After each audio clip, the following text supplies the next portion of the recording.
ഇന്നത്തെ ഏറ്റവും പുതിയ വീഡിയോയിലേക്ക് ഒരുക്കും സ്വാഗതം. കഴിഞ്ഞ ആഴ്ച തിയേറ്ററുകളിലേക്ക് എത്തിയ പുതിയ മലയാളം സിനിമയാണല്ലോ സാഹസം.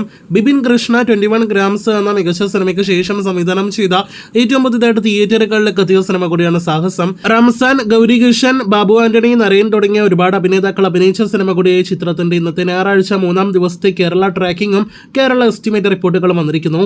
അത് പ്രകാരം ആദ്യ 2 ദിവസത്തേതിന് സമാനമായ കളക്ഷൻ മാത്രമേ ഇന്ന് ഞായറാഴ്ചയായിട്ട് പോലും സിനിമയ്ക്ക് കേരളത്തിൽ വരുന്നുള്ളൂ. ആദ്യ 2 ദിവസത്തെ സിനിമയുടെ കൃത്യമായ കേരള ഗ്രോസ് പുറത്തു വരുമ്പോൾ 62 ലക്ഷം രൂപയാണ് സിനിമയുടെ കേരള ഗ്രോസ്. ഇന്ന് ഞായറാഴ്ച 11 ലക്ഷത്തിലേറെ കേരള ട്രാക്കിംഗ് ഗ്രോസ് വന്ന സിനിമയ്ക്ക് ഇന്ന് 25 ലക്ഷം 30 ലക്ഷം റേഞ്ചിൽ കേരള ഗ്രോസ് പ്രതീക്ഷിക്കുന്നു.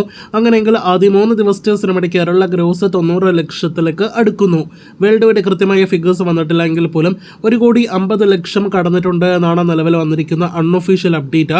അപ്പോൾ സാഹസം ആദ്യ വീക്കെൻഡ് കളക്ഷൻ വന്നു കഴിഞ്ഞിരിക്കുകയാണ്.